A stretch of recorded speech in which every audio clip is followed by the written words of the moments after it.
କିଛି ନୂଆ ଶିଖିବା, କିଛି ନୂଆ ଜାଣିବା, କିନ୍ତୁ ବୁଝିବା, ପଢିବା ଏବଂ ପ୍ରୟୋଗ କରିବା ସେଇଟା ହେଉଛି ଓଡ଼ିଆ ପାଠଶାଳାର ପ୍ରଚେଷ୍ଟା।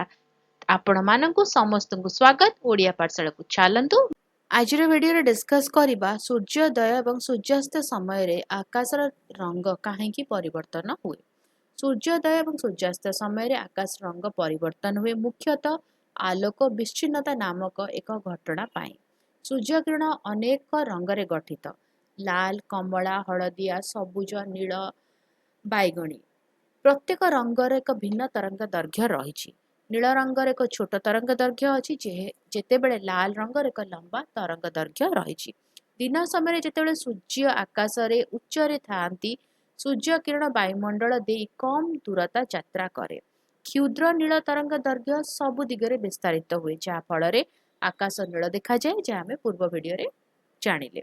କିନ୍ତୁ ସୂର୍ଯ୍ୟୋଦୟ ଏବଂ ସୂର୍ଯ୍ୟାସ୍ତ ସମୟରେ ସୂର୍ଯ୍ୟ ଦିଗ୍ବଳୟର ନିକଟରେ ଥାଏ।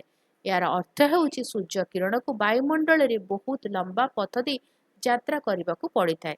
ଏହି ଦୀର୍ଘ ଯାତ୍ରାରେ ନୀଳ ଏବଂ ବାଇଗଣୀ ଆଲୋକ ଆମ ଆଖିରେ ପହଞ୍ଚିବା ପୂର୍ବରୁ ସମ୍ପୂର୍ଣ୍ଣ ଭାବରେ ବିଚ୍ଛିନ୍ନ ହୋଇଯାଏ।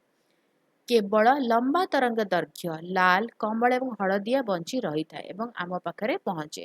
ସେଥିପାଇଁ ସୂର୍ଯ୍ୟୋଦୟ ଏବଂ ସୂର୍ଯ୍ୟାସ୍ତ ସମୟରେ ଆକାଶ ଲାଲ, କମଳା, ଗୋଲାପୀ କିମ୍ବା ସୁନା ରଙ୍ଗ ଦେଖାଯାଏ। ଧୂଳି, ପ୍ରଦୂଷଣ ଏବଂ ମେଘ ମଧ୍ୟ ଆଲୋକକୁ ଆହୁରି ବିସ୍ତାର କରି ଏହି ତରଙ୍ଗ ଗୁଡ଼ିକୁ ବୃଦ୍ଧି କରିପାରେ। ଭିଡ଼ିଓଟି କେମିତି ଲାଗିଲା ମୋତେ କମେଣ୍ଟ କରିକି ଜଣାଇବ। ଯଦି କିଛି କ୍ୱେଶ୍ଚିନ୍ସ ଅଛି, କିଛି ଡାଉଟ୍ ଅଛି, କମେଣ୍ଟରେ ଲେଖିଦେବ, ଆନ୍ସର କରିବା। ଆଉ ଯଦି ଭିଡ଼ିଓ ଭଲ ଲାଗିଲା ତାହେଲେ ଭିଡ଼ିଓ ସହିତ ସେୟାର କର, ଚ୍ୟାନେଲକୁ ସବସ୍କ୍ରାଇବ କରି ବେଲ୍ ଆଇକନ୍ ପ୍ରେସ୍ କରି ଅଲ୍ ନୋଟିଫିକେସନକୁ ଅନ୍ ରଖିଥାଅ। ରହୁଛି, ଦେଖା ହେବା ଆଗାମୀ ଭିଡ଼ିଓରେ। ଭଲରେ ରୁହ, ସୁସ୍ଥରେ ରୁହ, ମୋତେ ଅନୁମତି ଦିଅ।